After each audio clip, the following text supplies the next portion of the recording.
Boa noite, então. Bem-vindos e bem-vindas a Calvary Curitiba. Como o Lucas comentou, eu sou o Matt, eu não sou o Kaká, não sou o pastor aqui da igreja, mas hoje eu que vou estar ensinando. É sempre um prazer e um privilégio poder compartilhar aqui da frente, e eu espero que a gente seja edificado e que o Senhor seja glorificado hoje através da palavra. Espero que a gente saia daqui com os corações reorganizados. Eu fiquei então encarregado dessa... Deixa eu tirar essas coisas daqui, antes que eu derrube alguma coisa. Posso pôr aqui no chão, Doug? Eu fiquei encarregado da quinta parte da Jornada da Cruz. O nosso tema hoje é ungido. E o nosso texto base está lá no Evangelho de João. A gente já vai chegar nele. Eu só queria começar contando uma coisa que eu achei bem curiosa, assim, e depois acabou fazendo um certo sentido para mim. Escala sempre foi uma coisa muito importante para mim, desde de criança. Para quem não me conhece, eu não sou pregador profissional, eu sou ilustrador. Eu trabalho com histórias em quadrinhos e outras ilustrações. E desde pequeno, eu sempre gostei muito de histórias e de personagens e coisas desse tipo. Então eu nunca fui o tipo de criança que brincava de carrinho, eu era o tipo de criança que brincava de boneco. Eu sempre gostei muito de bonecos. Gosto muito de bonecos até hoje, inclusive. E a escala dos bonecos era uma coisa que era muito cara pra mim, assim. Eu sempre me atentei muito à escala dos bonecos. Eu trouxe pra vocês hoje aqui alguns bonecos meus, para exemplificar isso. Quem é familiarizado com a saga Star Wars vai entender um pouco melhor o que eu estou falando aqui. Então esse daqui é o Han Solo, tá? Eu acho que eles não vão conseguir ficar todos em pé, mas... E esse aqui é o Chewbacca, ok? Se você já assistiu algum filme de Star Wars, para você essa proporção tá estranha. Porque se você já assistiu, você deve ter reparado que o Chewbacca é um dos personagens mais altos. Com certeza ele é mais alto que o Han Solo. E esse é o tipo de coisa que eu não conseguia conceber nas minhas brincadeiras, assim. Os bonecos tinham que ser todos da mesma escala e preferencialmente do mesmo universo. Então, tipo, eu nunca ia colocar o Chewbacca para derrotar o Coringa ou alguma coisa desse tipo. Sempre eram universos ordenados e escalas também ordenadas. Da mesma forma que se a gente tiver esse Chewbacca perto do Han Solo, fica muito mais razoável, porque esse é o tamanho correto do Chewbacca em relação ao Han Solo. E esse seria um Han Solo adequado para esse Chewbacca. Parou. Mas tinha um outro problema também, que eram os veículos. Então, por exemplo, eu não conseguiria brincar com uma nave que não fosse proporcional aos personagens. Então, essa Millennium Falcon, além de ser de uma construção completamente diferente, porque ela é de Lego, não é dessa coleção, os personagens não caberiam aqui dentro, não é realista para mim, na minha cabeça de criança. Então, eu não conseguiria brincar com essa Millennium Falcon com esses personagens.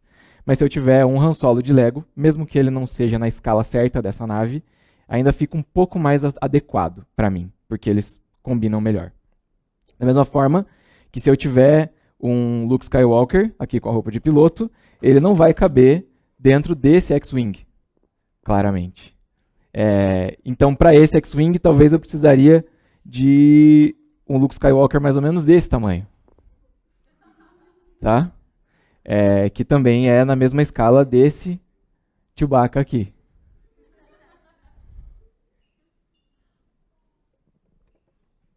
Eu já vou guardar tudo isso aqui, eu prometo, tá? E de qualquer forma, eles, mesmo sendo pequenos, também não caberiam nessa nave aqui, que é a nave do Boba Fett, antigamente chamada de Slave 1. Eles não caberiam nessa nave porque teriam que ser personagens menores ainda do que esses para caber nessa nave.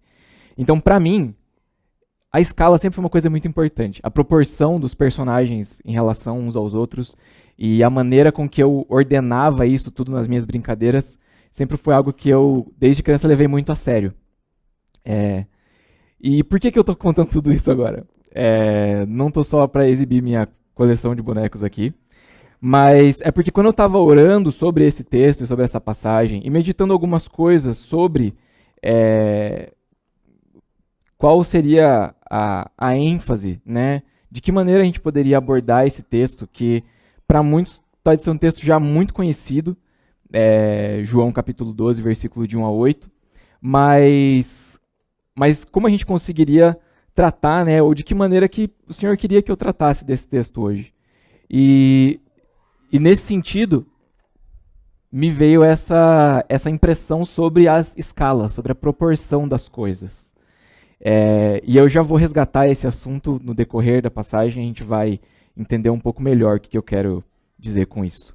Mas eu vou citar alguns versículos aqui, pelo menos as referências, então se você é dos que gosta de anotar e gosta de muitos versículos, vão ter alguns versículos para você aqui hoje. Nem todos eles a gente vai conseguir ler, porque se você também já assistiu uma pregação minha, geralmente eu acabo me empolgando e demorando um pouco mais, eu vou tentar ficar mais controlado hoje. Mas a gente vai começar então com o nosso texto de João, capítulo 12, versículos de 1 a 8. Se você trouxe sua Bíblia, seja ela de papel ou digital, convido você a abrir comigo.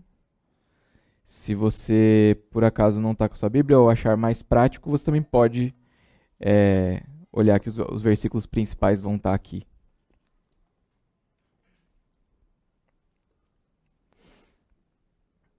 Então eu vou ler o texto todo, e daí eu vou orar, e daí a gente começa. Vou ler ele mais fácil. 6 dias antes da Páscoa, Jesus chegou a Betânia, onde vivia Lázaro, a quem ressuscitara dos mortos. Ali prepararam um jantar para Jesus. Marta servia, enquanto Lázaro estava à mesa com ele. Então Maria pegou um frasco de nardo puro, que era um perfume caro, derramou sobre os pés de Jesus e os enxugou com os cabelos. E a casa encheu-se com a fragrância do perfume. Mas um dos seus discípulos, Judas Iscariotes, que mais tarde iria traí-lo, fez uma objeção. Por que esse perfume não foi vendido e o dinheiro dado aos pobres? Seriam 300 denários. Ele não falou isso por se interessar pelos pobres, mas porque era ladrão. Sendo responsável pela bolsa de dinheiro, costumava tirar o que nela era colocado. E respondeu Jesus: Deixa em paz, que o guarde para o dia do meu sepultamento. Pois os pobres vocês sempre terão consigo, mas a mim vocês nem sempre terão. Pai, o Senhor é bem-vindo aqui. Obrigado pelo privilégio de falar sobre a Tua Palavra, de aprender sobre a Tua Palavra. Obrigado pelo privilégio de a gente poder se reunir como igreja aqui hoje. Eu oro para que nós sejamos edificados hoje, que o Senhor seja glorificado através da Palavra, que o Espírito Santo ilumine o nosso entendimento enquanto a gente se debruça sobre a Palavra e salta aos nossos olhos, Pai, aquilo que o Senhor quer falar com a gente hoje. Prepara a terra do nosso coração para receber essa semente e que ela produza fruto. Em nome de Jesus. Amém.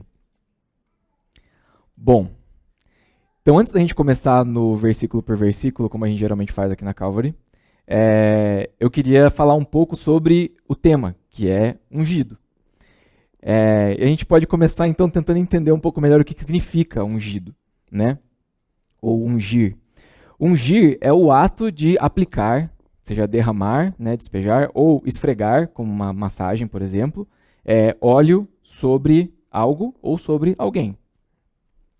No Antigo Testamento a gente tem vários exemplos dessa prática de ungir, tanto para objetos, como a gente vê lá em Gênesis 28, 18, que é um momento onde Jacó tem ali aquela experiência com Deus, e ele então desperta ali do seu sonho e ergue uma pedra em memorial ao Senhor e despeja óleo sobre aquela pedra, ungindo aquela pedra, a gente consagrando, né, aquele lugar, aquela pedra para Deus.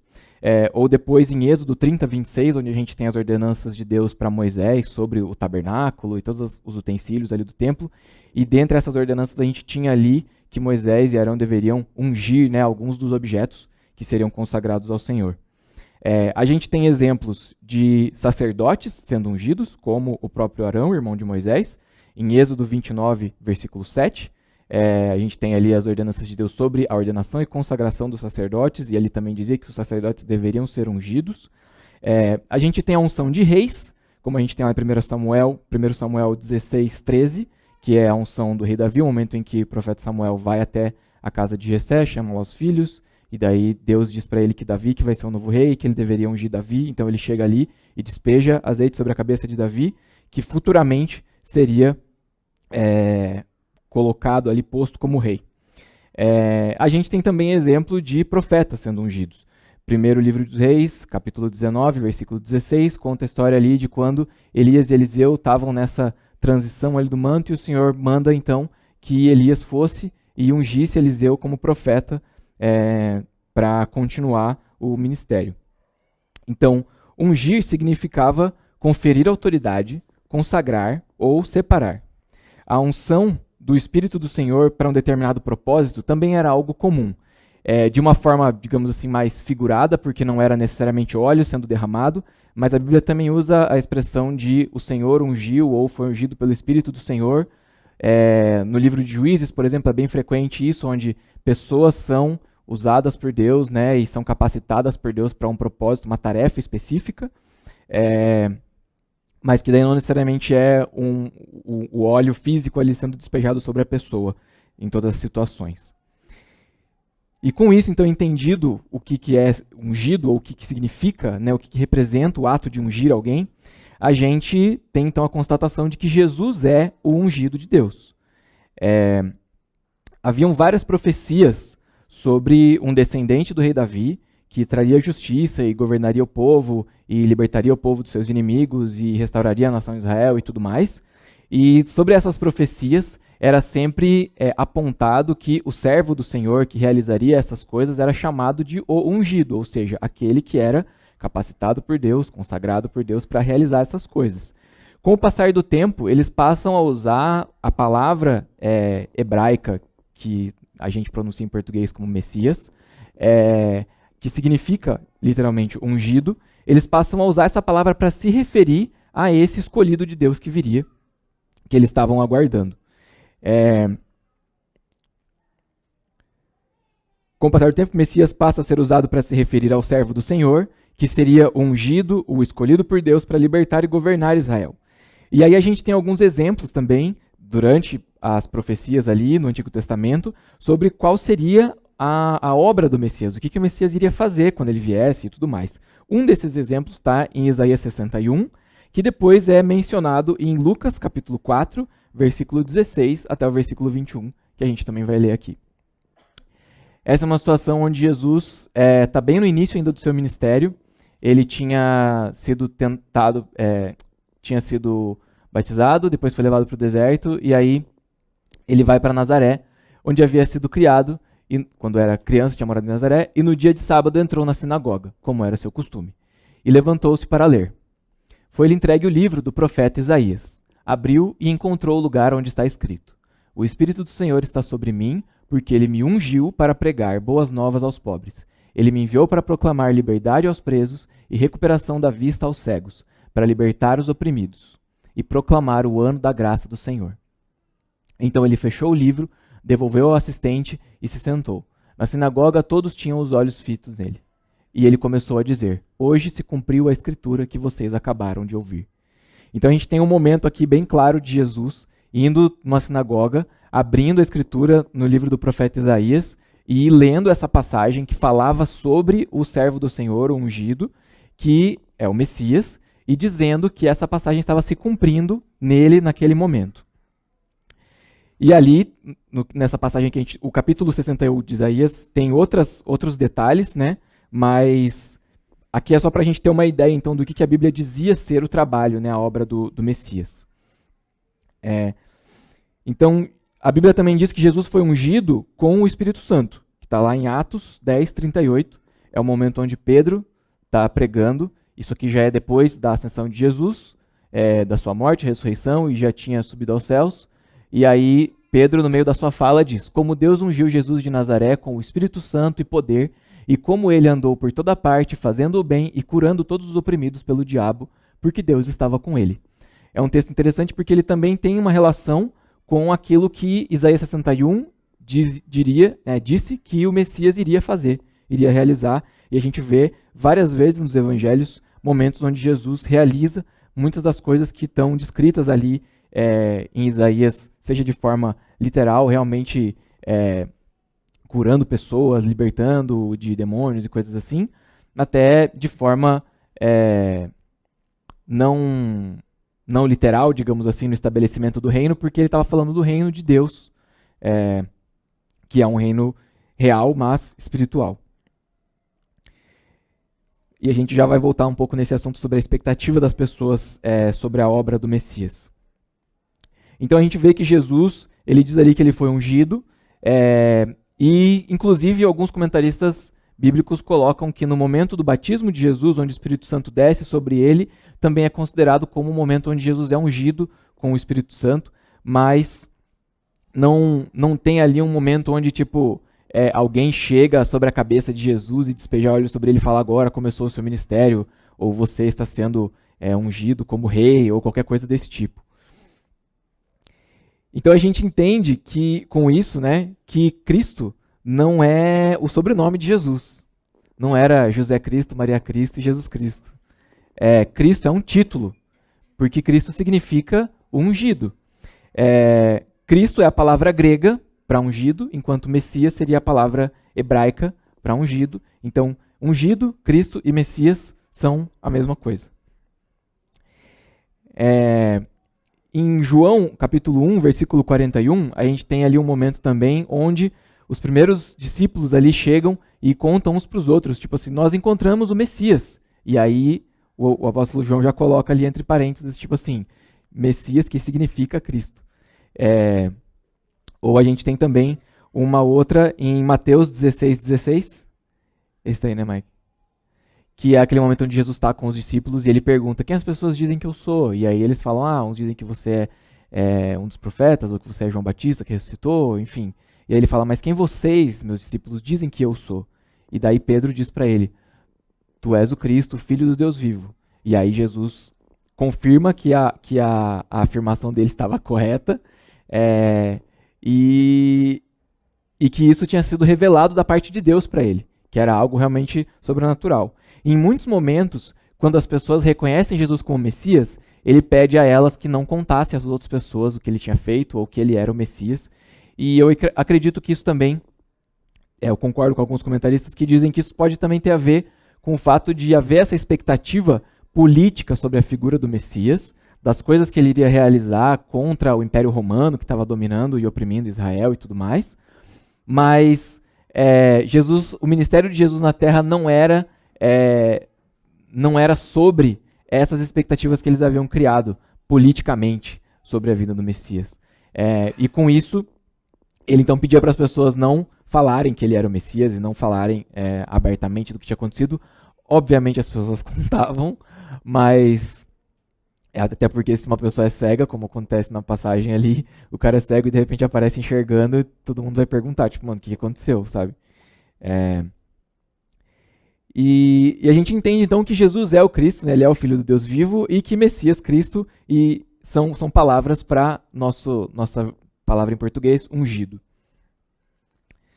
Ou seja, Jesus é o ungido de Deus, Jesus é o Cristo, ele foi ungido com o Espírito Santo, e é sobre ele que falam as profecias. Ok? Ok. Está estabelecido essa é a introdução, porque a mensagem de hoje não é necessariamente sobre isso, mas eu acho importante colocar essas coisas porque elas reforçam alguns aspectos do que eu vou falar hoje.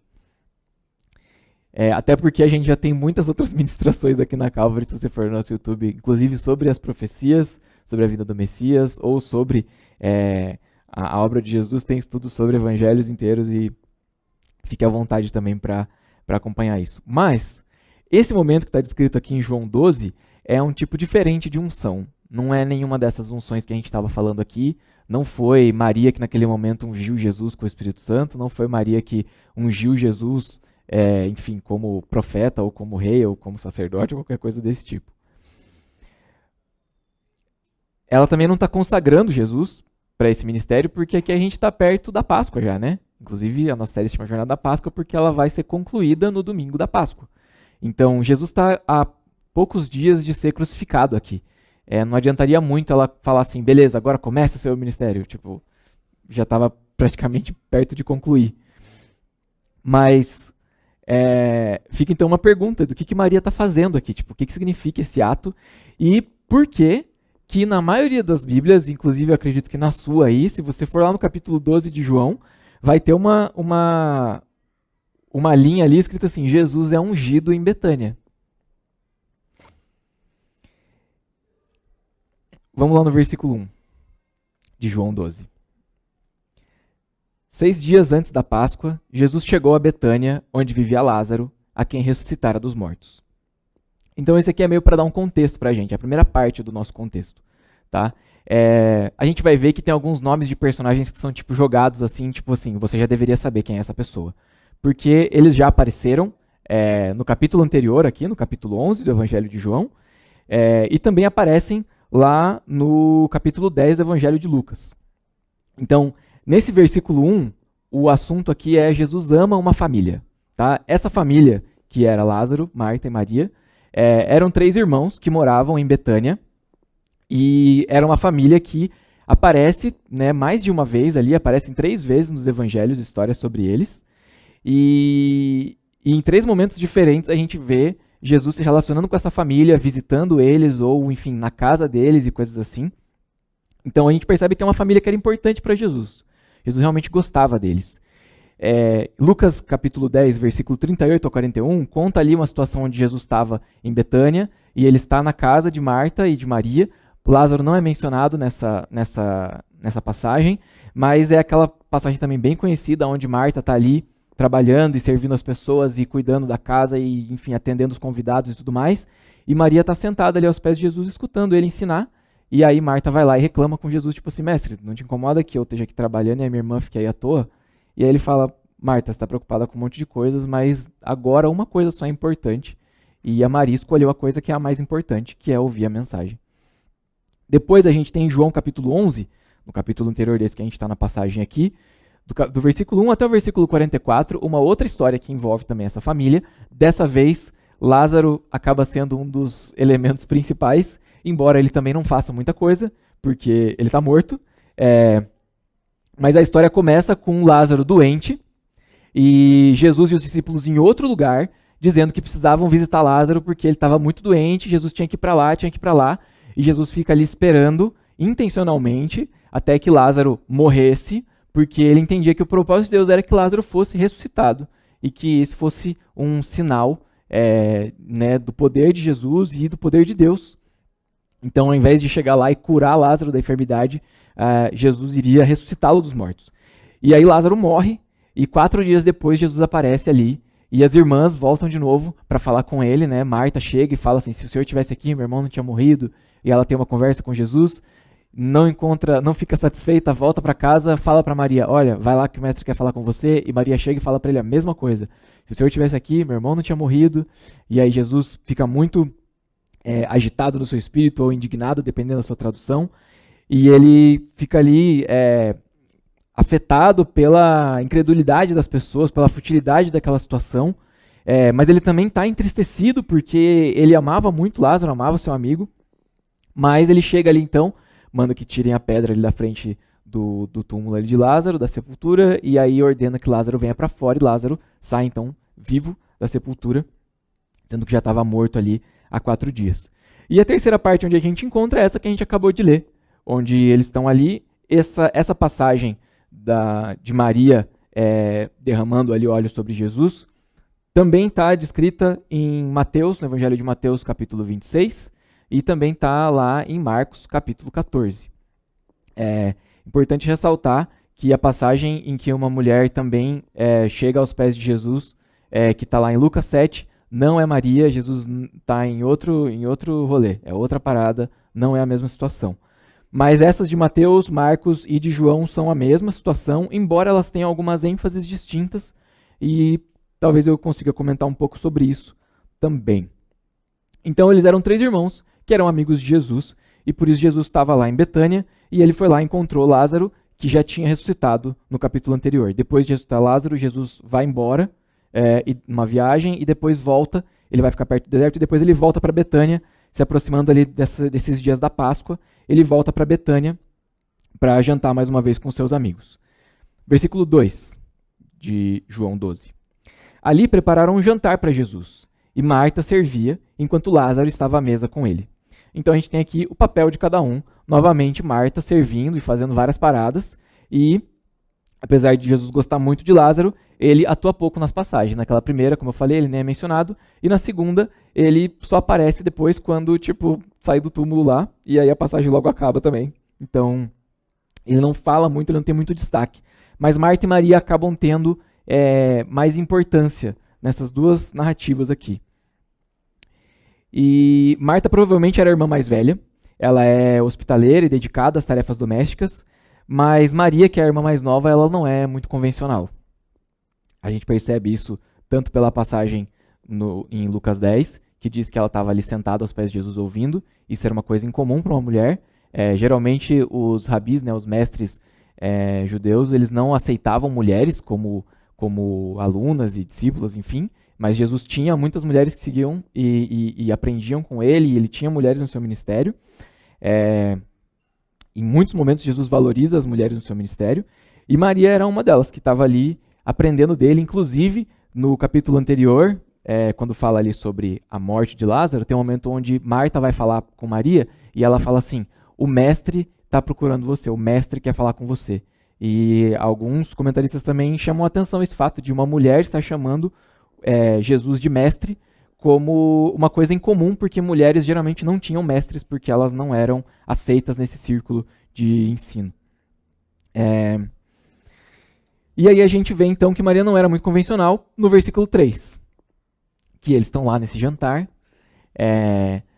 Mateus e Marcos dizem que eles estavam jantando na casa de um homem chamado Simão, mas aí Maria de repente aparece ali com um frasco de perfume, e ela derrama esse perfume sobre os pés de Jesus, e ela enxuga com os seus cabelos. E a casa se encheu com a fragrância do perfume.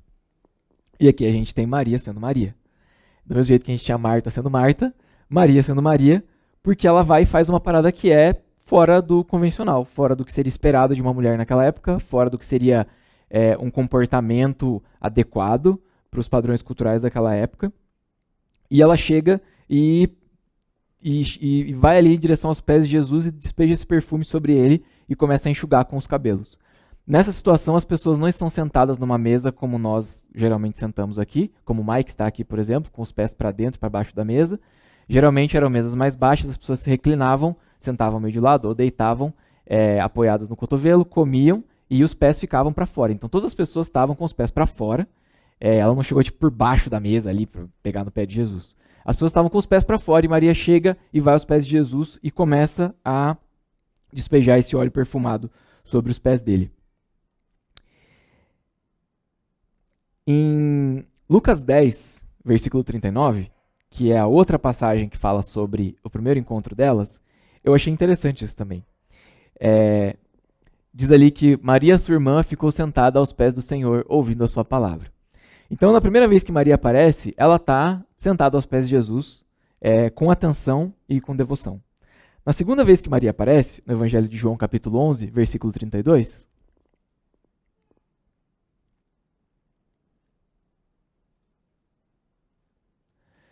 chegando ao lugar onde Jesus estava e vendo, Maria prostrou-se a seus pés e disse, Senhor, se estivesse aqui, o meu irmão não teria morrido.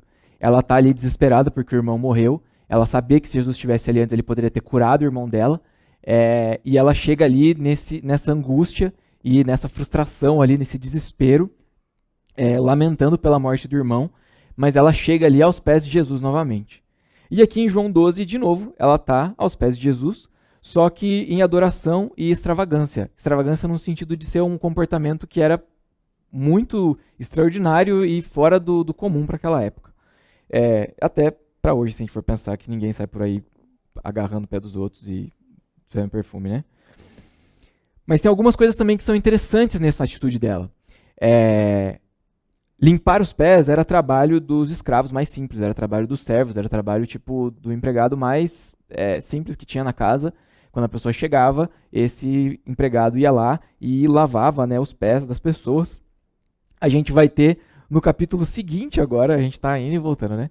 No capítulo seguinte, em João capítulo 13, a gente vai ter aquela passagem onde Jesus vai e lava os pés dos discípulos, que também mostra a humildade de Jesus, e ele diz para eles ali que se eles que para ser discípulos dele, eles deveriam servir também uns aos outros, assim como ele estava servindo e lavando os pés dos seus discípulos.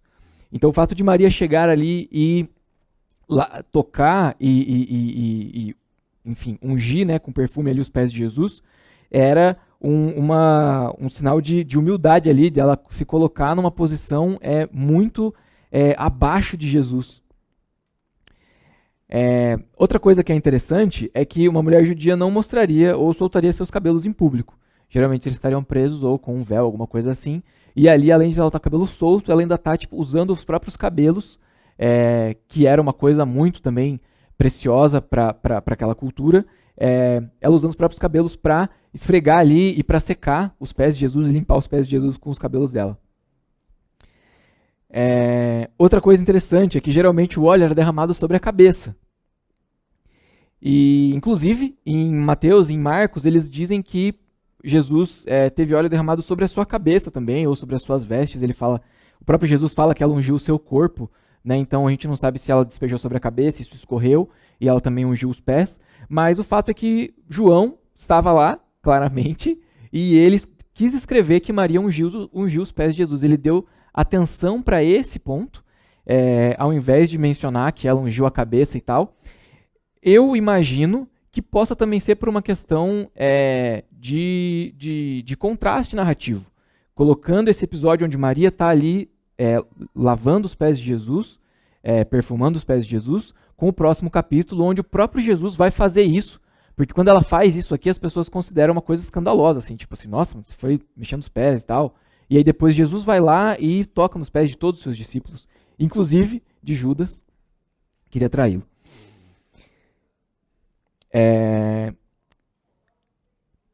Mas o óleo também era sinal de honra e de hospitalidade. No Salmo 23, que é muito conhecido, né, o Senhor é meu pastor, né, faltará, tarará, no versículo 5, diz que unges a minha cabeça com óleo e meu cálice transborda. Então, o óleo também era um sinal de honra, de respeito. Ali o salmista está falando que ele vai ser recebido com honra diante dessa mesa, né? Ele fala ali que o Senhor prepara para ele uma mesa na presença dos seus inimigos, ou seja, que ele vai ser honrado e respeitado na presença, né, dos seus inimigos, e que nesse momento ele vai ter óleo ungido ali, ungindo a sua cabeça. E também em Lucas 10, versículo 34, é a passagem onde Jesus está contando a história ali do samaritano, que ajuda o israelita, e quando ele vai lá e ajuda o homem que estava todo ferido ali, que tinha apanhado e não sei o quê, fala ali que ele também usou vinho e azeite ou óleo para tratar ali das feridas dele. Então, aplicar óleo também era uma maneira de demonstrar hospitalidade, cuidado, honra, respeito e assim por diante. Além de que eles também usavam o óleo como algo, um tratamento medicinal mesmo, né? Então Maria expressa de forma extravagante seu amor por Jesus. A atitude dela mostra que Jesus é muito maior do que a sua reputação, do que vergonha, do que status, do que dinheiro, do que opinião pública, do que qualquer coisa. A atitude dela de se colocar ali aos pés dele, na frente de todas aquelas pessoas, e de expor ali os seus cabelos, de gastar esse perfume ali em Jesus, e depois Judas vai até fazer uma avaliação ali do valor do perfume, e vai dizer que é um perfume muito caro. Então, assim, ela pegar esse perfume e despejar sobre os pés de Jesus, se colocar ali nessa posição, a gente imagina que Jesus ali era um convidado, obviamente, né, que estava sendo recebido com muita honra e muito respeito, mas era uma atitude muito, muito extravagante, muito exagerada dela nesse sentido. E isso mostra, agora lembrem lá da escala dos bonecos lá que eu tinha mostrado no começo, isso mostra qual que era o tamanho que essas coisas tinham para Maria. O quão grande Jesus era para ela em relação a todas essas outras coisas. Era tão grande que não cabia para ela numa atitude razoável diante de Jesus. Ela precisava fazer uma coisa absurda para demonstrar o quanto ela o amava e o quão importante ele era para ela. Lembrando também que Jesus já tinha, em outros momentos, falado sobre a sua morte e a sua ressurreição, de que ele estava indo para Jerusalém para ser morto e crucificado. Mesmo que algumas pessoas não quisessem entender isso, não fica claro na passagem se Maria tinha compreensão, né, total do que queria acontecer com Jesus, mas o fato é, se por acaso ela tinha, talvez ela também estivesse pensando assim, se Jesus vai ser entregue para ser morto, essa pode ser minha última oportunidade de demonstrar meu amor por ele. Inclusive, em outras passagens, vai enfatizar essa questão, né, da importância do ato de Maria, de como isso deveria ser também lembrado e tudo mais. E aí a gente tem o versículo 4, que dá uma quebrada assim, no clima. Mas um dos seus discípulos, Judas Iscariotes, que mais tarde iria traí-lo, fez uma objeção. Aí eu vou só nessa objeção mesmo ainda, Mike. Segura mais um pouquinho, por favor. E aqui a gente tem então Judas sendo Judas, versículo 4. João não poupa spoilers, né? Porque desde o começo ele já, toda vez que apresenta Judas, eles falam assim, que vai trair Jesus. Tipo assim, você já sabe que esse é o cara, e enquanto eles estão todos juntos ali, parece que ninguém desconfia disso. Até porque em outros momentos, inclusive nesse mesmo episódio, nos outros evangelhos, vai dizer aqui em Marcos capítulo 14, versículo 4, que quando Maria despeja o perfume sobre Jesus, alguns à mesa tiveram essa reação de se escandalizar. Judas é aquele que fala, mas que alguns que estavam à mesa se escandalizaram. E Mateus 26, versículo 8, vai dizer os discípulos se escandalizaram e falam, nossa, que desperdício esse perfume. Então, de alguma forma, alguns deles também compartilhavam das opiniões de Judas. Ele não era tipo assim, aquele cara que você bate o olho e fala assim, nossa, esse aí eu sabia desde o primeiro dia que era coisa ruim, sabe? Mas agora, depois que tudo já tinha acontecido, é até mais fácil de olhar e falar assim, ó, esse aí é o que vai trair Jesus, então fica de olho nele. Todas as atitudes dele agora a gente revê com essa perspectiva de que ele tá mancomunando ali para trair Jesus e tal. Mas a gente vê que ele, tipo assim, tem essa objeção, essa opinião contrária ali ao que aconteceu. E é interessante porque ele não espera nem Jesus dar um parecer sobre o que ele achava. Jesus não falou assim, ô Maria, que isso? Para com isso. E aí ele fala assim, nada a ver. Tipo, ele já chega, quando acontece a coisa, ele já vem e já fala. Tipo, e aí o versículo 5 é o que ele diz. Porque esse perfume não foi vendido e o dinheiro dado aos pobres seriam 300 denários. Aqui é interessante também, porque daí Judas é o espertão, né? Ele tem a melhor solução pro que deveria ter sido feito. E olha só que desperdício, que coisa boba que você fez aí, menina. Olha o dinheirão que você tá jogando fora. Pra que você tá jogando isso aí? Lavando os pés ainda? Poderia ter pego esse dinheiro e dado pros pobres. Eu achei muito curioso ele se impressionar com o valor. E tipo assim, dá pra saber que é uma pessoa que é meio apegada ao dinheiro, porque assim, ele bate o olho e ele já fala assim, isso aí deve custar uns 300 conto. E é claro que ele sabia disso, porque ele era o cara que, tipo assim, tudo que entrava de oferta, ele tava ali cuidando, ele era tipo o tesoureiro do grupo, e era o cara que tinha ali, né, os esquemas dele pra roubar esse dinheiro. Então, quando ele vê ali essa situação, ele não tem nem tempo de impedir, assim, tipo, porque acho que se ele tivesse, ele teria falado, não, dá isso aqui, despeja só um pouquinho, o resto a gente vende e vê depois o que faz e tal. Mas ele fica impressionado com esse valor.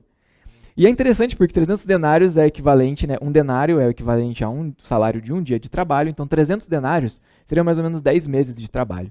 Tá? É quase um ano de trabalho, digamos assim. Então, tipo assim, para aquela época realmente é bastante dinheiro. A gente não sabe se realmente era esse o valor, né, do perfume que ela estava despejando, ou se Judas também exagerou só para, tipo assim, para ser mais crítico e miserável possível. Mas o fato é que ele comenta isso, e pouco depois a gente vai saber que ele, então, fica muito decepcionado com tudo isso. E eu acho que isso também é parte dessa expectativa do Messias. Quando ele está nessas situações e ele vê Jesus fazendo isso, ele vê Jesus não apegado a um reino, não apegado a, riqueza, não apegado a poder, não apegado a nada dessas coisas, ele vai gradativamente se frustrando. E talvez nesse momento ele tenha se sentido muito humilhado com isso que aconteceu. Pela opinião dele ter sido rejeitada por Jesus, Jesus a gente já leu, né? Jesus vai defender Maria. E a gente vai ver que depois ele vai, então, por conta já de muitas outras coisas, mas inclusive por conta de Jesus ter ressuscitado Lázaro, muitos ali dos fariseus ficaram mais raiva ainda de Jesus e queriam matá-lo. Quando eles descobrem que Jesus tinha ressuscitado Lázaro, eles também querem matar Lázaro. Alguns estudiosos acreditam que esse possa ser um dos motivos de, na passagem lá de Lucas, não estarem mencionando Lázaro, porque era uma coisa tipo assim, para proteger e tal, ou o motivo de, nos evangelhos de Mateus e de Marcos, não mencionar que Lázaro estava lá, que Marta estava lá, e comentar somente de Maria, e que Maria foi lá e tal, e Maria também é um nome muito comum, só que nos evangelhos, né, tem umas 5, 6. Então, tipo assim, era aquela Maria lá. Alguns dizem que é possível que quando o evangelho de João foi escrito, ou já não tinham mais tanta procura por matar Lázaro, Maria e Marta, ou talvez porque eles já tivessem falecido, tal, de velhice, e que por esse motivo, então, João é o único que coloca ali Marta, Maria e Lázaro claramente na sua história, e nos outros evangelhos é como se eles estivessem tipo num programa de proteção à testemunha, assim, alguma parada assim. E por causa disso, ele vai lá então com esses outros fariseus que estavam querendo matar Jesus, e ele acorda lá com os caras de vender Jesus por 30 moedas de prata. É curioso porque isso aponta a ganância no coração de Judas. Tipo, dele ter ali chamado a atenção, se impressionado com esse negócio ali do dinheiro, do valor, e depois, quando ele vai lá e vende Jesus por 30 moedas de prata, também tipo, é uma coisa que nos chama a atenção, porque mostra que ele estava preocupado com dinheiro mesmo. E naquele momento talvez ele tenha percebido, tipo assim, com esse cara eu não vou a lugar nenhum. Eu não vou ficar rico, eu não vou ser poderoso, eu não vou ser influente, eu não vou ter nada. Esse cara não liga para essas coisas. Versículo 6. Ele não falou isso por se interessar pelos pobres, mas porque era ladrão. Sendo responsável pela bolsa de dinheiro, costumava tirar o que nela era colocado. E aí ele ainda disfarça a ganância dele de caridade. Ele tipo não fala assim, pô, podia ter usado esse dinheiro aí pra, sei lá, fazer outra janta amanhã, dar uma festa aí de despedida pra Jesus, fazer qualquer coisa. Tipo assim, ele ainda fala tipo assim, não, a gente poderia ter dado aos pobres. Como se fosse tipo uma coisa muito, sei lá, tipo honrosa, bondosa, que ele fosse fazer uma caridade, tá ligado? Olha só como ele tava ali preocupado com os pobres. E aí João também já dá a letra aqui, né? Tipo assim, e ele não tava preocupado com nada disso porque ele roubava mesmo. Mas 30 moedas de prata era equivalente a mais ou menos 120 denários. Então, as 30 moedas de prata que Judas vendeu Jesus era menos da metade do valor que ele disse que esse perfume valia.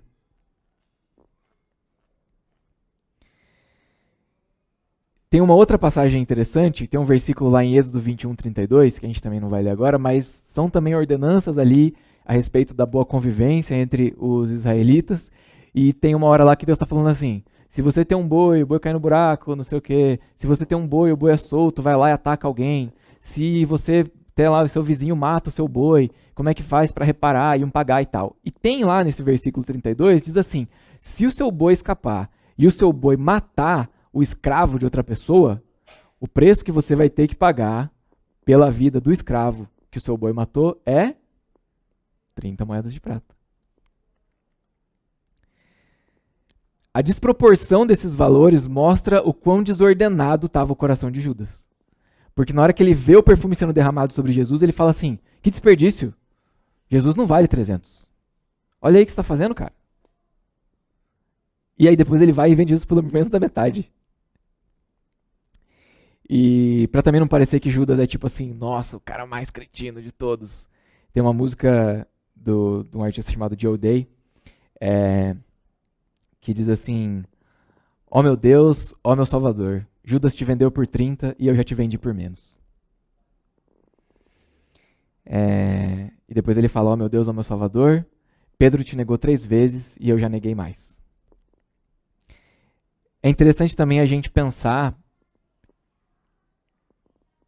como estão ordenadas essas proporções do nosso coração, porque talvez em muitos momentos a gente tenha vendido Jesus, ou trocado Jesus por coisas que a gente considerou mais valiosas, mais preciosas, ou talvez tenha achado que Jesus não era merecedor de algo.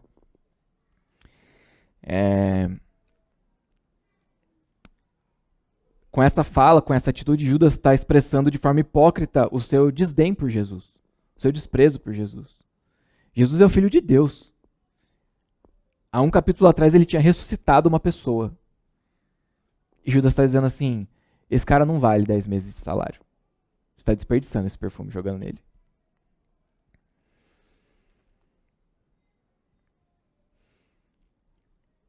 A atitude de Judas mostra que Jesus é muito menor do que o dinheiro, do que a influência, do que a reputação, do que a religiosidade, do que falso moralismo, do que todas essas coisas que ele prezava e valorizava. Versículo 7.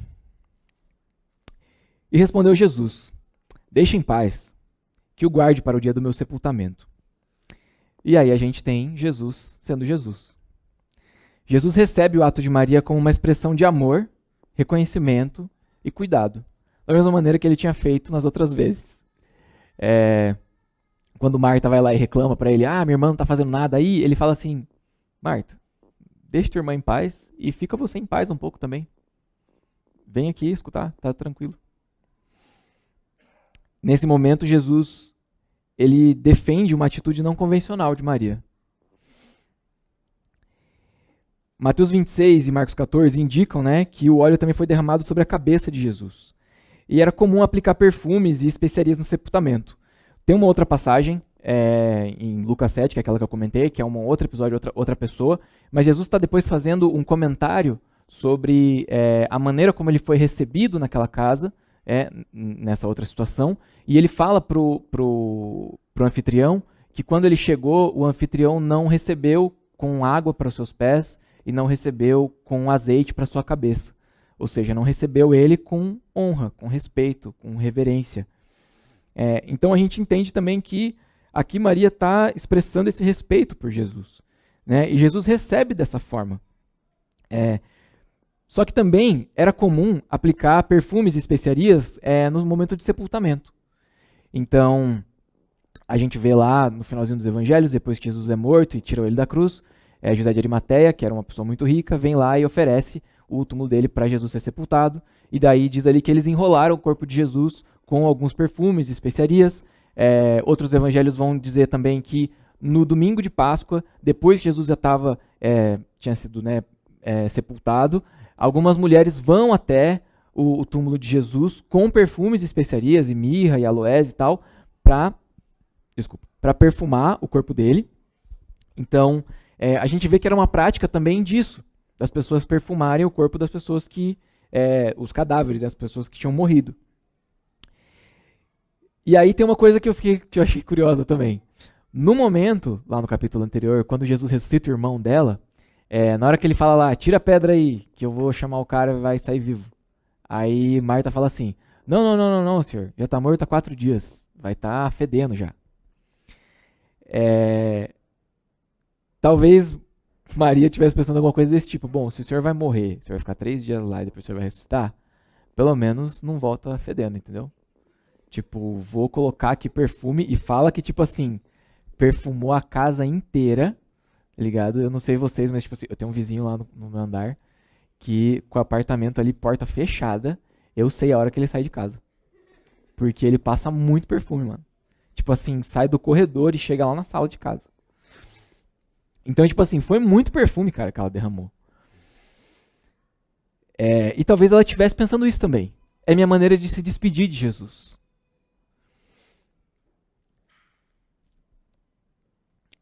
Versículo 8.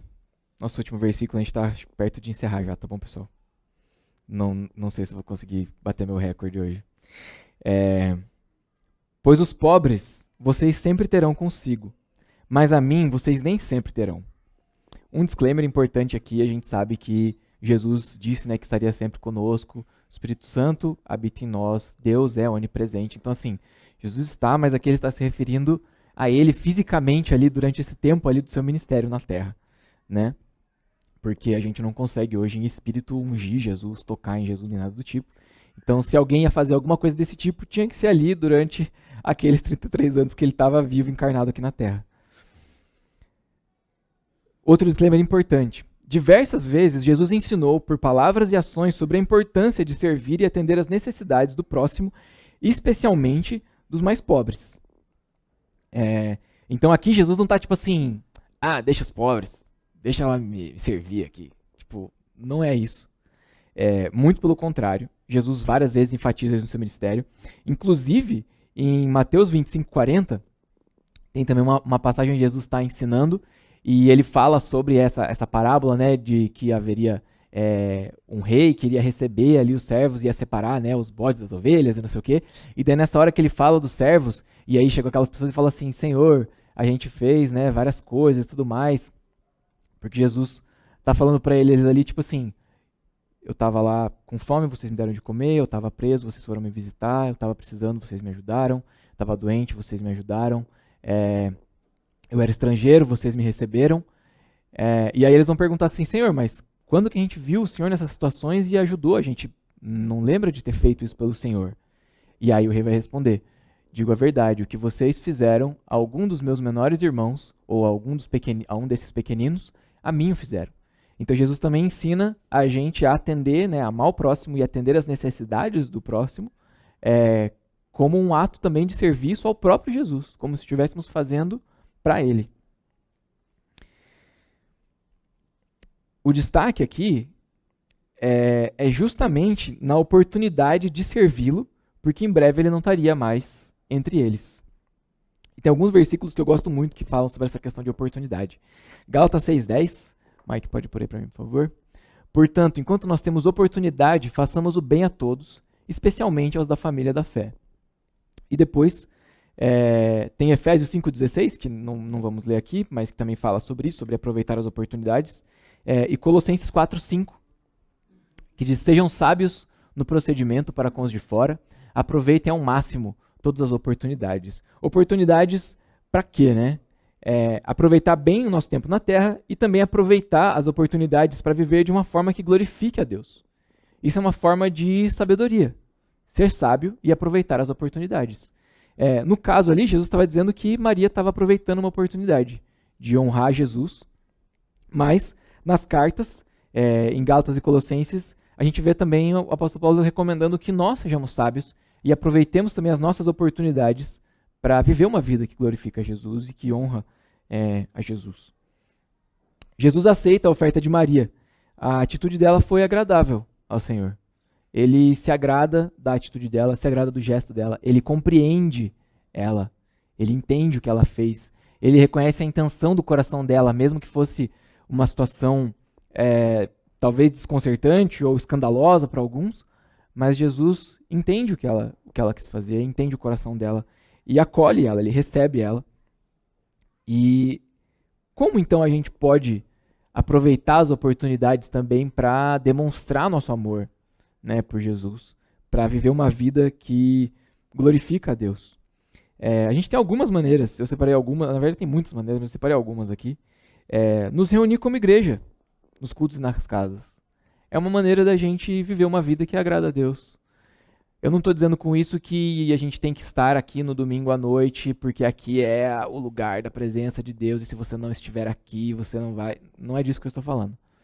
Mas é um privilégio para nós poder nos reunir numa comunidade de fé. É um privilégio para nós fazer parte de uma família da fé. E poder conviver com essas pessoas, compartilhar das nossas vidas com elas e aprender também com aquilo que elas compartilham conosco, é uma maneira de viver de forma sábia e de uma maneira que honra e agrada a Deus.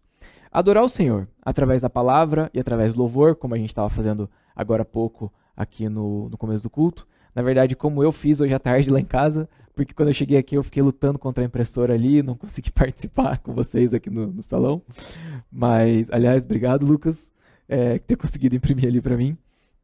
Mas tá com os irmãos em adoração, Doug ministrou recentemente sobre isso também, a gente poder louvar o Senhor, cantar juntos e adorar a Deus através das músicas, também é uma maneira da gente fazer isso, de expressar publicamente, né, nosso amor por Jesus e a nossa gratidão, a nossa devoção a Deus. Servir a igreja, né, em um dos ministérios. Isso significa basicamente ser igreja, e não vir à igreja ou fazer parte de uma igreja, mas ser igreja no sentido de você tem um papel aqui, você é importante aqui, você ser enxergado, apoiado, encorajado pelas pessoas aqui na igreja. Você se dispor a caminhar e compartilhar a vida com alguém. Não andar sozinho. E procurar alguém para você compartilhar suas lutas, suas dificuldades, para você ser encorajado. Ou se você vê alguém que está precisando, você ir lá e encorajar. Ou se você pensa assim, não, mas eu não estou precisando e também não conheço ninguém que esteja precisando. Ótimo, vai andar com alguém só pelo bem de andar com alguém e não estar sozinho. A gente é chamado a ser corpo de Cristo e viver uns com os outros. Então, é importante a gente lembrar disso. Não existe um mandamento tipo assim, ireis à igreja, tipo, ireis ao culto. Mas se a gente pegar os mandamentos, a maioria deles está relacionado a gente tratando com outras pessoas. Então, amarás o teu próximo, você precisa de um próximo.